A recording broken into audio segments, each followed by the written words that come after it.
अच्छा, बस एक जना देखता है। हाँ, चलिए। आज की क्लास में हम कवर करेंगे, ठीक है, residential status of a person other than an individual. ये आपको ओरली समझा दिया था मैंने, और इससे आप अच्छे से कंसेप्ट वाइज कर भी सकते हैं, ठीक है। अब आई होप सबको विजिबल होगा। So residential status of a person, एक पर्सन का, इससे पहले वाली वीडियो में मैंने आपको बाबू समझाया है, हमारे पहले वाली क्लास में भी बताया है, समरी में आपको बताया है कि हमें इंडिविजुअल्स का देखने के लिए पहले चेक करनी है बेसिक कंडीशन। बेसिक कंडीशन किसके लिए होती है? रेजिडेंट और नॉन रेजिडेंट के लिए, ठीक है। अगर आपकी बेसिक कंडीशन सेटिस्फाइड नहीं होती तो वो नॉन रेजिडेंट होता है। और अगर बेसिक कंडीशन सेटिस्फाइड हो जाती है, ठीक है, कि अगर आपकी जो बेसिक कंडीशन है वो सेटिस्फाइड हो जाएगी, अगर बेसिक कंडीशन हो जाती है तो इसका मतलब क्या है? वो रेजिडेंट है। तो हम इसमें आगे चेक करते हैं कि वो रेजिडेंट है या फिर ऑर्डिनरी है या नॉन ऑर्डिनरी है। और अगर वो ऑर्डिनरी रेजिडेंट है, ठीक है, उसके लिए हमें एडिशनल कंडीशन देखना है। अगर एडिशनल कंडीशन सेटिस्फाइड हो जाती है, ध्यान दीजिएगा, अगर एडिशनल कंडीशन सेटिस्फाइड हो जाती है, ठीक है, तो फिर वो ऑर्डिनरी रेजिडेंट होगा। आइए अब हम बाबू नेक्स्ट में residential status of a person other than an individual की, इंडिविजुअल के अलावा पर्सन का जो रेजिडेंशियल स्टेटस है क्या है, ठीक है। इंडिविजुअल के अलावा एक पर्सन का रेजिडेंशियल स्टेटस क्या है? देखो, that is tax payer other than an individual. Individual के अलावा जो टैक्स पेयर है, ठीक है, कौन कौन से हैं ये टैक्स पेयर? दैट इज आपका HUF, Hindu undivided family, firm, association of persons, ठीक है, पर्संस का एसोसिएशन, इंडियन कंपनी। अब फिर नेक्स्ट आपके पास क्या है? Control and management of the affairs of the tax payer, ठीक है बाबू। हमें मेन क्या चेक करना है तीनों के केस में? आपने कहा ना कि मैम HUF का क्या है, कैसे कंसेप्ट है, तो प्लीज अच्छे समझो बाबू। यहाँ क्या लिखा है? इंडिविजुअल के अलावा, ठीक है, tax payer other than an individual, यानी अगर HUF कंप्लीटली क्या है उसका, मैं यहाँ पे लिख रही हूँ बाबू, कंट्रोल एंड मैनेजमेंट। किसकी बात कर रही हूँ मैं? टैक्स पेयर के अफेयर्स की कंट्रोल एंड मैनेजमेंट जो है वो कंप्लीटली इंडिया में है, ठीक है, सब कुछ आपका इंडिया में सेट है, ठीक। HUF अपने सब कुछ बिजनेस, उसका एडमिनिस्ट्रेशन, सब कुछ कहाँ पे? रेजिडेंट में ही आपने सेट किया हुआ है। तो हिंदू अनडिवाइडेड फैमिली में कंप्लीटली आपका होली इन इंडिया है, तो क्या है? वो आप में रेजिडेंट होंगे। और होली आउटसाइड इंडिया, और कंप्लीटली होली इंडिया से बाहर है, इंडिया के आउटसाइड है, तो क्या होंगे? Non resident. क्लियर? अब आप चाहे इसमें इतना ही चेक करना है, आपको देखना है कि बिजनेस कहाँ पे है, उसका जो कंट्रोल और मैनेजमेंट है वो कहाँ पे है, ठीक है। होली इंडिया में है तो resident, Holi outside India, India के बाहर है तो नॉन रेजिडेंट है। लिखा है partly in India and partly outside India. तो देखो बाबू, जितना पार्ट वो इंडिया में है, ठीक है, उतना ही वो रेजिडेंट है, जितना वो बाहर है वो उतना क्या है? Non resident. अब आ जाइए फर्म के ऊपर। फर्म में भी सेम ही कंसेप्ट है, ठीक है। एसोसिएशन ऑफ पर्संस, इन सब में बाबू कंसेप्ट सेम ही है। इंडिया में है तो रेजिडेंट, इंडिया से बाहर है तो non resident. Control and management की बात की जा रही है। पर please remember that an Indian company, the name is an Indian company, की ABC लिमिटेड एक इंडियन कंपनी है और वो बाहर एग्जिस्ट करती है, यानी ABC एक लिमिटेड एक कंपनी है जो कि बाहर के उसमें वर्क कर रही है। तो वो क्या है? वो कंपनी, ठीक है, होली इन इंडिया, इंडिया में, होली आउटसाइड इंडिया, इंडिया के बाहर, partly in India and partly outside India, partly India में हो, ठीक है, या आउटसाइड इंडिया हो, वो तीनों में क्या है? रेजिडेंट है, तीनों में वो रेजिडेंट है। Please remember this. तो इंडियन कंपनी क्या है? इंडियन कंपनी रेजिडेंट है इंडिया में, Holi in India, wholly outside India, ठीक है, पार्टली इन इंडिया, पार्टली में रेजिडेंट है, ध्यान रखना, ठीक है। तो residential status of a person other than an individual के अलावा पर्सन का जो रेजिडेंशियल स्टेटस है, ठीक है, HUF firm, association of persons, ठीक है, क्लियर हो गया। अब आप ये पूछोगे कि मैम इंडियन कंपनी हमेशा रेजिडेंट क्यों होती है, तो मेन आपको ये कंसेप्ट समझना है कि इंडियन कंपनी इसीलिए रेजिडेंट होती है। क्यों रेजिडेंट होगी? क्योंकि बाबू वो उसका नेम है इंडियन। आप बाहर, आपका सब कुछ सेटअप बाहर है, आप सब कुछ वर्क बाहर कर रहे हो, लेकिन आप मान लीजिए आप बाहर सब कुछ काम करने के बाद भी आपने अपनी कंपनी इंडियन कंपनी क्यों रखा? इंडियन कंपनी के हिसाब से रजिस्ट्रेशन क्यों है? आप सब कुछ इंडियन कंपनी के हिसाब से वर्क क्यों कर रहे हैं? क्योंकि कहीं ना कहीं आपको का क्या है, उससे लिंक है, कहीं ना कहीं आपका उससे क्या है, कंसंट्रेशन है। So Indian company is always a resident. Indian company हमेशा क्या होती है? रेजिडेंट होती है। So Indian company is a resident. तो wholly in India, wholly outside India, partly in India, partly outside India, तीनों में इंडियन कंपनी रेजिडेंट है। क्लियर हुआ? अब ये नोट समझ लो एक बार अच्छे से, आपको बता देती हूँ, वन बाय वन इसे रीड करते हैं। A resident Hindu undivided family. बाबू पहली बात तो ये है, प्लीज ध्यान दीजिए, किसकी बात की जा रही है बाबू? यहाँ पर हमने फर्स्ट कंसेप्ट में क्या देखा कि रेजिडेंट और नॉन रेजिडेंट बनाने के लिए मुझे सबसे पहले ये चेक करना है कि वो होली इन इंडिया है या फिर इंडिया के बाहर है, ठीक है। अब नेक्स्ट में देखो, यहाँ पे ध्यान देना क्या लिखा हुआ है, यहाँ आपके पास क्लियरली विजिबल है बच्चों, क्या ए resident Hindu undivided family is either ordinary resident और नॉट ऑर्डिनरी रेजिडेंट, ठीक है। एक रेजिडेंट हिंदू अनडिवाइडेड फैमिली या तो ऑर्डिनरी रेजिडेंट होगी या फिर नॉट ऑर्डिनरी। कहने का मतलब है कि ऑब्वियसली रेजिडेंट आया, रेजिडेंट के बाद नेक्स्ट स्टेप क्या होती है? ऑर्डिनरी है या नॉट ऑर्डिनरी है, और वो कब होगी, ठीक है, ध्यान से समझना। और हम जो एडिशनल कंडीशन है ना, जो हमने इंडिविजुअल्स की एडिशनल कंडीशंस को स्टडी किया है, वही एडिशनल कंडीशंस इसमें भी लागू है। इसमें बेसिक कंडीशन अलग है, बेसिक कंडीशन को अलग कर दिया गया है। बेसिक कंडीशंस आपकी बाबू कौन सी थी बच्चों, कौन सी थी? ये वाली बेसिक कंडीशन कि वो that Hindu undivided family Holi in India और क्या है, होली आउटसाइड इंडिया है। क्लियर? तो होली इन इंडिया आउटसाइड में ये आपकी रेजिडेंशियल और नॉन रेजिडेंशियल के लिए वो जो आपकी बेसिक कंडीशन थी वो नहीं सेटिस्फाइड होगी, इसमें अलग है। अब इस केस में आपके पास कौन सी बेसिक कंडीशंस हैं, ठीक है, यहाँ पे ये ऑर्डिनरी की कंडीशंस हैं।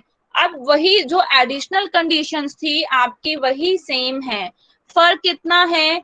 Is ordinary resident in India if कर्ता और manager of the family satisfied the following two additional conditions। क्या कि अगर फैमिली का जो कर्ता है और मैनेजर है एडिशनल दो कंडीशंस को सेटिस्फाई करे, यानी कि एक resident Hindu undivided family is ordinary resident in India, India में ऑर्डिनरी रेजिडेंट है इफ कर्ता और मैनेजर ऑफ द फैमिली, ठीक है, कि अगर कर्ता और manager of the family, family का कर्ता और मैनेजर, ठीक है, satisfied the following two additional conditions, वो दो एडिशनल कंडीशंस को सेटिस्फाइड करता है। Number one, he has been resident in India in at least 2 out of 10 previous year immediately preceding the relevant previous year। यानी कि बिल्कुल एकदम रेलेवेंट प्रीवियस ईयर को छोड़ के उससे जस्ट पहले 10 में से 2 बार, ठीक है, वो इंडिया में रेजिडेंट होना चाहिए। वही कंडीशन थी ना इंडिविजुअल की, ठीक है, सबको समझ आ रहा है? तो वही सेम कंडीशन है, लेकिन ये एप्लीकेबल किसके लिए है? So please it is applicable for the कर्ता। ठीक है, ये जो एप्लीकेबिलिटी है ये कर्ता के लिए है, क्योंकि हम यहाँ पे कर्ता का देखेंगे। अब है next B, if the he has been present in India, वो इंडिया में 730 डेज या उससे ज्यादा इंडिया में प्रेजेंस होना चाहिए during the 7 years immediately preceding the previous year. Previous year से इमीडिएटली पहले प्रीसीडिंग 7 साल या उसके दौरान वो 730 डेज या उससे ज्यादा होना चाहिए।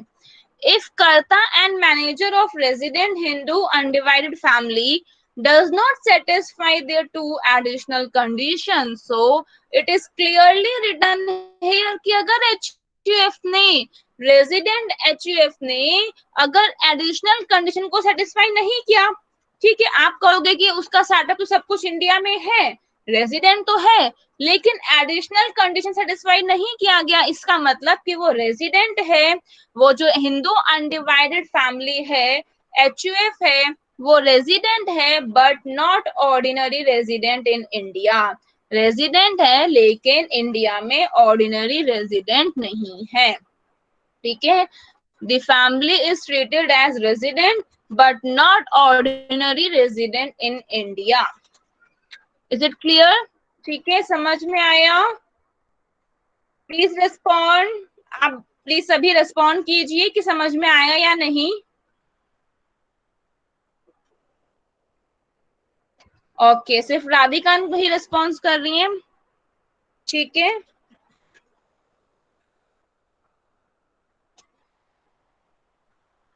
ओके बाबू, अब देखिए, अब मेरी वॉइस क्लियर आ रही है आपको? ऊपर वाली टेबल, कौन सी टेबल आपको रिपीट करनी है? टेबल में तो कुछ नहीं है बाबू, टेबल सिंपल है। आप इन्हें देखो क्या लिखा है, HUF firm association of person India में है तो क्या है, इंडिया में है, सेटअप कंप्लीटली इंडिया में है, होली इन इंडिया तो वो रेजिडेंट है। अगर इंडिया से बाहर है, होली आउटसाइड इंडिया, तो नॉन रेजिडेंट है, एज सिंपल एज दैट। चाहे आपके पास HUF है, फर्म है, एसोसिएशन ऑफ पर्संस है, अगर इंडिया में है, ठीक है, तो रेजिडेंट। सो प्लीज बाबू, हमें उसका क्या चेक करना है, कंपनी का कंट्रोल एंड मैनेजमेंट चेक करना है। So control and management is in completely wholly in India, so वो रेजिडेंट है। होली आउटसाइड इंडिया तो वो नॉन रेजिडेंट है। Partly in India, partly outside India, हमें उतना पार्ट चेक करना है कितना पार्ट वो इंडिया में है। सो जितना पार्ट वो इंडिया में है, जितना इंडिया में है, तो उतना ही क्या है, वो रेजिडेंट है। पहले बताओ, क्लियर हुआ इतना? ठीक है, और कोई डाउट है? अंजलि, समझ में आ गया ना आपको? ओके, ठीक है, बाकी की हमारे पास कौन सी ऑर्डिनरी और नॉन ऑर्डिनरी की कंडीशंस हैं, आगे देखते हैं। सेकंड पॉइंट, एक बार देखो सेकंड पॉइंट में क्या लिखा है, 2 मिनट के लिए देख लो।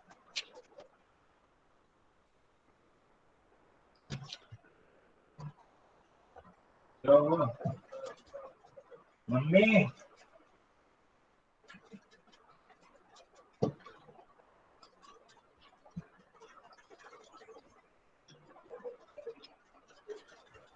ठीक है, समझ में आया? नहीं आया, चलो बताती हूँ। सेकंड पॉइंट क्या लिखा है, in order to determine the residential status of the tax payers, tax payers का रेजिडेंशियल स्टेटस डिटरमाइन करने के में, the residential status of the karta of the family. ठीक है, अगर हम देखो एक टैक्स पेयर का निकाल रहे हैं, तो आप ये कहोगे कि ठीक है, मेरा जो है कि एक क्या है, आप करता हो, आपकी फैमिली ने HUF स्टार्ट किया, ठीक है, आपने जो स्टेटस चेक किया बाबू, वो HUF का चेक किया है, लेकिन आप करता हो, आपके उसमें और भी मेंबर्स हैं, उनका स्टेटस आपको निकालना है तो वो टैक्स पेयर है, ठीक है। फैमिली में बस ध्यान रखना, आप एचयूएफ का स्टेटस अलग निकलेगा और फैमिली मेंबर्स का अलग निकलेगा स्टेटस, और कर्ता का स्टेटस क्या है, अलग निकलेगा। सेकंड पॉइंट में यही बताया गया है और कुछ सेकंड पॉइंट में इतना न्यू नहीं है। So in order to determine the residential status of the tax payers, the residential status of the karta of the family, partners of the firm, members of the association, यानी कि जो residential status है किसका, family में जो कर्ता था, ठीक है। यानी कि हम यहाँ पे देखो टैक्स पेयर का निकाल रहे हैं, आप मान लीजिए कि मैं दूसरे मेंबर्स का निकाल रही हूँ, तो उस दूसरे मेंबर्स को ये फर्क नहीं पड़ता कि वो कर्ता का क्या निकला स्टेटस या फिर एचयूएफ का क्या स्टेटस निकला, या जो फर्म में पार्टनर्स हैं उनका क्या स्टेटस निकला, उससे कोई कंसेप्ट रेलेवेंट नहीं है। ये सारे स्टेटस सबके हमें डिफरेंटली कंप्यूट करने पड़ते हैं, सबके अलग अलग ही हमें निकालने पड़ते हैं। तो क्या लगा है, in order to determine the residential status of the tax payers, the residential status of the karta of the family, family का जो कर्ता है, partners of the firm, firm का जो पार्टनर्स है, members of the association, directors of the company is not relevant, वो relevant नहीं है, ठीक है। तो यानी कि कंपनी का जो डायरेक्टर्स इन सब का, इट मींस एचयूएफ का अपना अलग निकलेगा स्टेटस, जो उसके अंदर एम्प्लॉइज हैं या सॉरी जो उसके अंदर फैमिली मेंबर्स हैं उनका स्टेटस आपको अलग कैलकुलेट करना पड़ेगा, ठीक है। अगर वो फर्म से जो भी हर महीने एक ऐसा सैलरी के तौर पर जितना अमाउंट ले रही है, तो उनपे उसको क्या पे करना पड़ेगा, टैक्स पे करना पड़ेगा, तो उसका वो अलग निकालेंगे। सो ये चीजें अलग अलग हैं। For instance it is possible that partners of a firm are resident in India, हो सकता है ना कि मान लो कि जो उसके पार्टनर्स हैं, कि एक फर्म है, ठीक है, फर्म तो कंप्लीटली इंडिया से बाहर है। अगर फर्म कंप्लीटली इंडिया से बाहर है, इसका मतलब कि वो फर्म एक नॉन रेजिडेंट है, राइट। सो फर्म अगर कंप्लीटली इंडिया से बाहर है तो फर्म नॉन रेजिडेंट हुई। लेकिन हो सकता है कि जो फर्म के जो पार्टनर्स हैं, भाई फर्म के पार्टनर्स इंडिया में रहते हो, भाई मैं इंडिया में ही हूँ, ठीक है, मैं यहाँ से मैंने बहुत एक फर्म में इन्वेस्टमेंट कर दी है, ठीक है, मान लीजिए बाहर कोई फर्म खोल रही थी, वहां पे मैंने पैसे दे के वहां पे इन्वेस्टमेंट कर दी, तो फर्म तो इंडिया से बाहर है, तो उसका तो जो स्टेटस है वो नॉन रेजिडेंट है, लेकिन जो पार्टनर्स हैं वो क्या है, रेजिडेंट हैं। तो ये चीज आपको ध्यान रखनी है कि दोनों अलग अलग चीजें हैं। कभी आप ये नहीं निकालोगे कि मैंने अपना तो टैक्स पे कर दिया था, मैंने एक कंपनी का या मैंने एक ऑर्गेनाइजेशन का टैक्स पे नहीं किया, ठीक है। आइए नेक्स्ट है, a non Indian company will be resident in India. एक कोई भी सिंपल सीधी सी बात है, एक इंडियन कंपनी नहीं है, इंडियन कंपनी तो हमेशा से क्या होती है, रेजिडेंट होती है, तो Indian company is always resident in India, ठीक है। तो इंडियन कंपनी हमेशा क्या है, रेजिडेंट है, ये तो क्लियर किया। लेकिन एक नॉन इंडियन कंपनी है, अगर उसका प्लेस ऑफ इफेक्टिव मैनेजमेंट यानी POEM, place of effective management, अगर वो इंडिया में है, अगर place of effective management POEM during the relevant previous year के दौरान प्लेस ऑफ इफेक्टिव मैनेजमेंट अगर वो इंडिया में है, ठीक है, तो वो जो नॉन इंडियन कंपनी है वो क्या होगी, इंडिया में रेजिडेंट होगी। So non Indian company will be resident. समझ में आया, बहुत शॉर्ट में, आपको कोई भी कंपनी हो, इंडियन कंपनी तो चाहे कहीं भी हो रेजिडेंट होगी। अगर एक वो नॉन इंडियन कंपनी है, बाहर की कंपनी है, तो आपको सिंपल ये देखना है कि उसका place of effective management India में है या नहीं, यानी place of effective management India में है या फिर कंट्रोल एंड मैनेजमेंट उसका इंडिया में है, तो सिंपली वो क्या होगी, रेजिडेंट। क्लियर, ठीक है। नेहा अंजलि समझ में आया ना आपको। अब देखो प्लेस ऑफ इफेक्टिव मैनेजमेंट का क्या मतलब होता है। For this purpose the place of effective management means a place where key management and commercial decisions are that are necessary for the conduct of the business of an entity. यानी कि एक ऐसा place जहाँ पे की management और commercial decision, ठीक है, यानी कि जो की मैनेजमेंट है और कमर्शियल डिसीजन दोनों ही जरूरी है, नेसेसरी है for the conduct of business, एक एंटिटी के बिजनेस के कंडक्ट के लिए।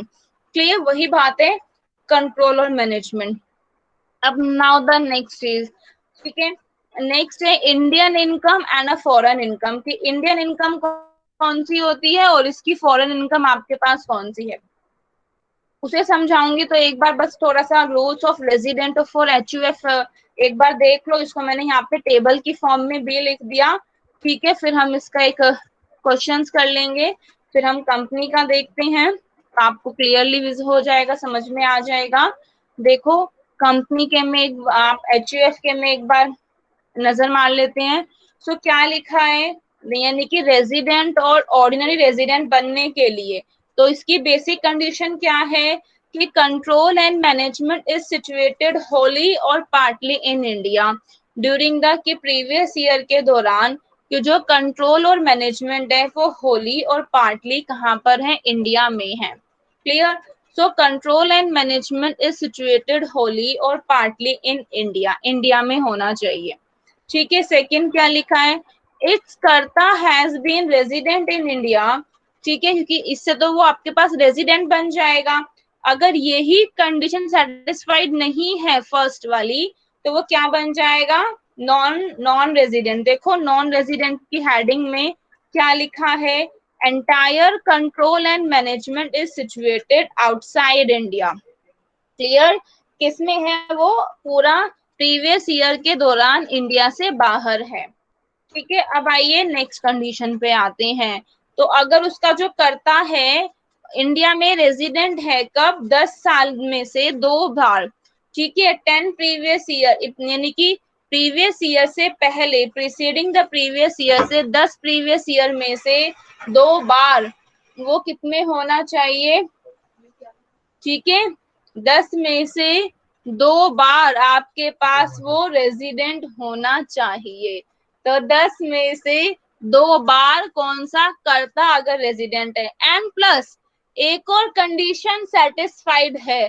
एक और कंडीशन क्या है, इट्स करता स्टेज इन इंडिया ड्यूरिंग 7 प्रीवियस ईयर, ठीक है, कि 730 डेज या उससे ज्यादा में, ठीक है, सॉरी हाँ ठीक है, तो 7 साल के, ध्यान रखना प्रीवियस ईयर उससे पहले, ठीक है, कि जैसे जो हमारे पास प्रीवियस ईयर है उससे पहले के 7 साल के प्रीवियस ईयर में वो 730 डेज या उससे ज्यादा होना चाहिए करता। क्लियर, अब है यहाँ देखो resident but not ordinary resident, तो यानी कि फर्स्ट कंडीशन तो सेटिस्फाइड है। क्लियर, जो फर्स्ट कंडीशन तो रेजिडेंट है, देखो ऊपर लिखा ही है तो वो सेटिस्फाइड होगी, लेकिन नेक्स्ट क्या लिखा हुआ है, not ordinary resident. So not ordinary resident के लिए the karta does not satisfy the second and the third और both as stated is in column 1, यानी कि कर्ता सेकंड और थर्ड कंडीशन को सेटिस्फाइड नहीं करता। So karta does not satisfy the second and third condition और बोथ। अब देखो क्या लिखा है, ओनली एन इंडिविजुअल और HUF can either be resident and ordinary resident. ध्यान देना, ये ढंग से समझना कि इंडिविजुअल और HUF तो जो ये ऑर्डिनरी का केस है ना, वो एक्चुअल में आपको बताऊं बाहर अगर हम देखेंगे आउटसाइड इंडिया के कंट्री के बाहर तो मेन यही है, या तो आप रेजिडेंट होंगे या आप क्या है नॉन रेजिडेंट है, दोनों में से रूल एप्लीकेबल नहीं होते, ठीक है। ऑर्डिनरी का जो सीन है, जो ऑर्डिनरी का जो केस है वो हमारे इंडिया में ही है और वो सिर्फ और सिर्फ सब जगह हमने एप्लीकेबल नहीं किया क्योंकि हमें पता है फर्म्स हैं, HUF कहाँ की होगी, इंडिया की होगी, इंडिविजुअल कहाँ का होगा, इंडिया का होगा। तो जो ओनली एन इंडिविजुअल और HUF can either be resident and ordinary resident हो सकता है, ठीक है, और नॉट ऑर्डिनरी भी या नॉन रेजिडेंट, लेकिन फर्म है, एसोसिएशन ऑफ पर्संस है, कंपनी है, एवरी अदर पर्सन है, ठीक है, वो या तो रेजिडेंट होंगे या वो नॉन रेजिडेंट होंगे, वो दोनों नहीं हो सकते। क्लियर? कहने का मतलब है कि वो ऑर्डिनरी नहीं हो सकते या नॉट ऑर्डिनरी नहीं हो सकते, वो सिंपली रेजिडेंट होंगे या नॉन रेजिडेंट होंगे, वो दोनों नहीं होगा। पहले बताओ, इतना क्लियर हुआ? किसी को समझ में आया? एक बार देखो, एक ये देखो इलस्ट्रेशन 3.3 देखो क्या लिखी है यहाँ पे, क्वेश्चन को पढ़ो क्या लिखा है, ठीक है, पढ़ो एक बार देखो। The head office of Shyam सुंदर AHUF, ठीक है, श्याम सुंदर क्या है? HUF है, तो उसका head office is situated in Indonesia. अच्छा, अब मुझे एक बात बताओ, सिंपल सीधी सी बात है, HUF का जो कंट्रोल है वो इंडिया के बाहर हो रहा है। If affairs of HUF are controlled from a place outside India, यानी HUF का जो अफेयर्स है वो इंडिया के बाहर हो रहा है, the family will be non resident, तो जो फैमिली है वो क्या होगी? फैमिली HUF होगी, फैमिली नॉन रेजिडेंट होगी, the family will be non resident. The family is managed by Shyam who is resident in India for more than 730 days, ठीक है, during the last 7 years। So family manage की गई है शाम के दौरान, यानी कि HUF तो नॉन रेजिडेंट निकल गया, आपने देखा HUF नॉन रेजिडेंट है, यानी जो उसे मैनेज कर रहा है शाम मैनेज कर रहा है, लिखा भी है कि वो इंडिया में रेजिडेंट है। अच्छा, इंडिया में रेजिडेंट है 7 साल से, यानी लास्ट 7 ईयर से 730 days से ज्यादा, ये भी लिखा है, ठीक है। अब आओ देखो क्या लिखा है। अकॉर्डिंगली, सॉल्यूशन को हम रीड करते हैं।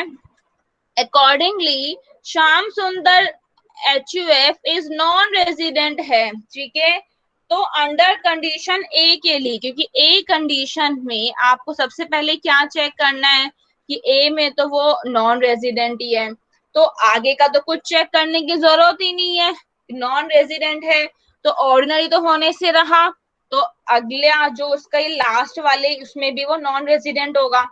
अब लिखा है बी पार्ट में पार्टली कंट्रोल्ड है इंडिया में, हाँ, तो जितना इंडिया में पार्टली कंट्रोल्ड है, ठीक है, मान लीजिए इंडिया में 30% कंट्रोल है, तो जो भी 30% आता है, ठीक है, वो उतना क्या होगा, वो उसके लिए रेजिडेंट होगा, उतनी इनकम के लिए, ठीक है। तो फैमिली रेजिडेंट हो गई है इंडिया में, तो the family is resident in India, कहाँ तक की अमाउंट के लिए, जितनी उनकी अमाउंट है वहां तक के लिए जो फैमिली है वो क्या हो गई है, रेजिडेंट हो गई है। Therefore, family is resident in India. It would be ordinary resident in India. India में वो ऑर्डिनरी रेजिडेंट होगी कब? अगर कर्ता इनमें से दो कंडीशन को सेटिस्फाई करता है। इफ कर्ता satisfied the following to conditions, number 1, he has been resident in India in at least 2 out of 10 years, ठीक है, preceding the previous year, previous year को छोड़ के उसके यानी कि 10 में से 2 साल वो इंडिया में रेजिडेंट होना चाहिए। He has been next. He has been present in India for at least 730 days, ठीक है, during the 7 year preceding the previous year, यानी प्रीवियस ईयर के दौरान, ठीक है, 7 साल में से 7 साल के हमने 730 डेज या उससे ज्यादा होना चाहिए। तो एक सिंपल है कि ये जो बाकी एडिशनल कंडीशन थी ये तो सेटिस्फाइड करनी है, ये तो हमें चेक करनी ही पड़ेगी। क्यों? क्योंकि वो रेजिडेंट निकल के आया है। As the कर्ता is resident in India in 2 out of the 10 preceding the previous year, कि प्रीवियस ईयर से पहले 10 में से 2 बार वो कर्ता रेजिडेंट है एंड कर्ता is in India for the period of 730 days, अगर ये दोनों कंडीशन सेटिस्फाइड होती है, लिखा है ना कि वो तो यहाँ पर क्या है 7 साल से, ठीक है 7 साल से ही है, इसका मतलब कि 10 में से, ठीक है, दो, कम से कम 2 में तो वो रेजिडेंट है ही, और वो 7 साल से रह रहा है तो यानी कि 2 में तो वो है ही, अगर रह रहा है तो यानी कि 7 ईयर्स में वो रेजिडेंट है, इसका मतलब कि ये फर्स्ट तो सेटिस्फाइड हो गई हमारी कंडीशन। क्लियर? अब देखो second, he has been resident in India, ठीक है, और ये भी लिखा ही है कि वो इंडिया में 730 से क्या है, रेजिडेंट है, तो इसका मतलब कि दोनों कंडीशन सेटिस्फाइड होती है, तो that the family would be resident होगी और ऑर्डिनरी रेजिडेंट है इंडिया में फॉर द असेसमेंट ईयर 1920 के लिए, 1920 के लिए। क्लियर?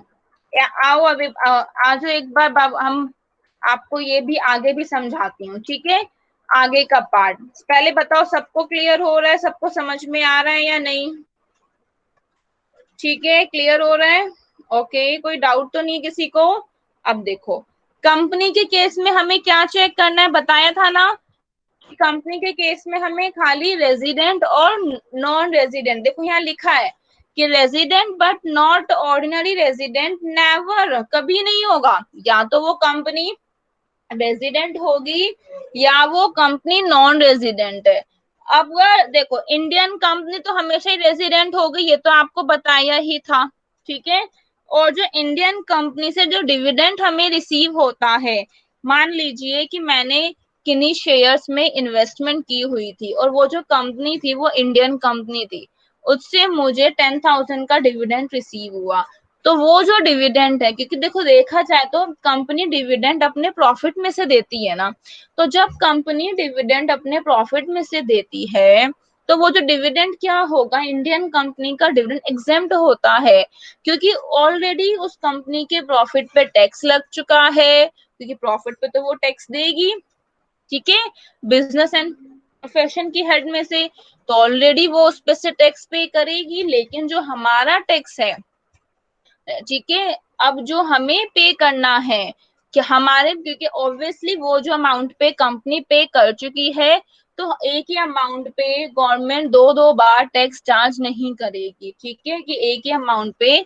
गवर्नमेंट कहे कि आपको दो दो बार चार्ज नहीं होगा। सो इसीलिए इंडियन कंपनी से जो कोई भी डिविडेंड रिसीव होता है उस पे टैक्स नहीं पे किया जाता। सो एक इंडियन कंपनी है, हम तो कंपनी का केस देख रहे हैं, एक इंडियन कंपनी है वो रेजिडेंट है। Second, a foreign company whose turnover and gross receipts in the previous year is more than 50 crore, यानी कि एक टर्नओवर या जिसकी ग्रॉस रिसीट्स प्रीवियस ईयर में 50 करोड़ या उससे ज्यादा है, इज मोर देन 50 करोड़, यानी कि वो 50 करोड़ से क्या है, ज्यादा है। ध्यान देना, एक foreign company whose turnover gross receipts in the previous year is more than 50 crore, 50 crore से ज्यादा है, तो will be resident in India. तो ध्यान देना, पहले तो मुझे यही चेक करना है कि उसका टर्नओवर रिसीट्स 50 करोड़ से ज्यादा है या नहीं, तो वो इंडिया में रेजिडेंट होगी if its place of effective management is in India, अगर उसका place of effective management India में होगा, इट मीन्स कि यहाँ जो उसका टर्नओवर, जो उसका क्या है, कंप्लीटली कंट्रोल एंड मैनेजमेंट है, वो इंडिया में है, ठीक है, तो हम उसी फॉरेन कंपनी की बात करेंगे। और अगर उस फॉरेन कंपनी क्या है, 50 करोड़ से कम है, लाइक मान लीजिए 10 करोड़ तक की इन्वेस्टमेंट है, 40 करोड़, क्योंकि फॉरेन कंपनी के लिए 50 करोड़ इतने ज्यादा नहीं होते, ठीक है, तो अगर इसका मतलब कि उन्होंने इंडिया में 30 करोड़ तक की इन्वेस्टमेंट की है, तो वो नॉन रेजिडेंट होगी, वो रेजिडेंट नहीं होगी, हमको उसको इतना बेनिफिट्स गवर्नमेंट नहीं प्रोवाइड करती। अब है फॉरेन कंपनी, ठीक है, जिसकी टर्नओवर थर्ड पॉइंट में, जिसकी turnover foreign company whose turnover and the gross receipts in the previous year is 50 crore और लेस, क्या है, 50 करोड़ या उससे कम है, सो ऑलवेज नॉन रेजिडेंट, ठीक है, तो ऑब्वियसली वो मैंने आपको बता ही दिया कि 50 करोड़ है या उससे कम कम है, अगर 50 भी है तो भी वो क्या होगी, नॉन रेजिडेंट होगी, तो एक कंपनी के लिए 50 करोड़ या उससे ज्यादा होना चाहिए, ठीक है, is more than the 50 crore, ठीक है, 50 भी है तो भी वो नॉन रेजिडेंट है। आई होप नेहा, अंजलि, सिमरन, आगे जितने भी हैं, तन्वी, सबको समझ में आया, दीपिका, ठीक है। तो रूल्स जितने भी हैं हमारे कंपनी के, रेजिडेंट है या फिर नॉन, अगर ठीक है हमारे इनमें से कोई भी कंडीशन सेटिस्फाइड नहीं है तो हमारे पास क्या ही ऑप्शन है कि वो एक नॉन रेजिडेंट है, ठीक है। तो does not satisfy any of the condition stated in column, column में जो भी कंडीशन स्टेटेड है वो सेटिस्फाई नहीं है तो वो एक नॉन रेजिडेंट है। क्लियर हुआ? अब देखो नेक्स्ट में क्या लिखा है, मिस्टर कन्वर्ल came to India for the first time. देखिए ये क्वेश्चन था, शायद ये हम ऑलरेडी एक बार डिस्कस कर चुके हैं, ये इंडिविजुअल का क्वेश्चन है, इंडिविजुअल में से किया था। तो मिस्टर कन्वर्ल इंडिया में आए हैं फर्स्ट टाइम, पहली बार। कब आए हैं? ध्यान दीजिए, वो इंडिया में पहली बार आए हैं 1 July 2009 and has been staying since there, यानी कि 2009 से वो क्या हो रहे हैं, 2009 से ही वो यहाँ पे रह रहे हैं। तो what will be his residential status for the previous year, इसका मतलब है सिंपली, यानी कि वो 2009 में इंडिया में आए तब से यहाँ रह रहे हैं, इसका मतलब कि ऑब्वियसली वो कहीं हमें ये चेक ही नहीं करना, क्योंकि कुछ भी मेंशन नहीं है कि वो कब बाहर गए या नहीं गए, तो इसका मतलब कि वो 2009 से ही रह रही हैं, तो जितनी भी सारी कंडीशन है, ठीक है, उससे वो सेटिस्फाइड होगी ही होगी। सो मिस्टर कन्वर्ल, see the solution, first point, mister कन्वर्ल has stayed in India for more than 182 days, तो ड्यूरिंग द प्रीवियस ईयर के दौरान 182 डेज या उससे ज्यादा में वो इंडिया में स्टे किया। So he has satisfied the first two basic condition, तो उन्होंने पहली तो कंडीशन तो सेटिस्फाइड हो ही गई, क्योंकि नहीं लिखा ना कि वो उस प्रीवियस ईयर में कहीं गए, यानी कि वो तो सिर्फ 365 डेज ही इंडिया में थे, तो वो तो ज्यादा ही है 182 डेज से, तो फर्स्ट सेटिस्फाइड हो गई कंडीशन, ठीक है। अब सेकंड की बात करते हैं, क्योंकि बेसिक तो हो गई। नेक्स्ट है additional condition, so he is also satisfying the both additional condition, तो उसे दोनों की बोथ एडिशनल कंडीशन भी सेटिस्फाइड होगी। Number 1, he was resident in India in 2 out of the 10 years, यानी कि 10 में से 2 साल वो इंडिया में रेजिडेंट होंगे, preceding the relevant previous year को छोड़ के, ठीक है, 10 में से 2 बार वो इंडिया में रेजिडेंट होंगे। B, he has stayed for more than 730 days during the 7 years, ठीक है, यानी प्रीसीडिंग रेलेवेंट प्रीवियस ईयर को छोड़ के 7 में से 730 डेज की भी कंडीशन सेटिस्फाइड है उनकी, ठीक है, क्योंकि वो ऑलरेडी इंडिया में ही रहे, कहीं बाहर नहीं गए। तो बहुत सिंपल सा क्वेश्चन था। तो ordinary resident for the previous year 18-19 में वो क्या है, ऑर्डिनरी रेजिडेंट है, ठीक है। आपको ये जो कंसेप्ट है, ये वाले जो क्वेश्चंस हैं, हम ये नेक्स्ट क्लास में कवर करेंगे, इसकी काफी आपको प्रैक्टिस भी करानी है, बहुत चीजें समझानी है। इतना आई होप आपको कंसेप्ट क्लियर हो गया होगा। किसी को कोई डाउट है सो प्लीज पूछिए, कोई डाउट तो नहीं है? आप ये जो 3.6 है, एक बार इसकी फोटो ले लो, देख लो, इसे कर लो, नोट डाउन कर लो एक पेपर पे, या इसकी फोटो ले लो, बाद में कर लेना, ये क्वेश्चन सॉल्व करना, प्रैक्टिस होगी आपकी, ठीक है। चलिए ले लिया, देख लो एक बार अच्छे से। आई होप सबने इसकी फोटो ले ली है, क्योंकि मैं पूछूंगी। आप प्लीज से मुझे इसका सॉल्यूशन ग्रुप में सेंड करना करके, हमने डिस्कस भी किया है पहले, ठीक है। आई होप किसी को कोई प्रॉब्लम नहीं है, सबने लिखा है no no no, okay good, ठीक है। आज की क्लास के लिए इतना ही, तो कल हम कुछ क्वेश्चंस की प्रैक्टिस भी करेंगे, और बाकी का जो हमारे पास कंसेप्ट है फॉरेन इनकम और इंडियन इनकम, हम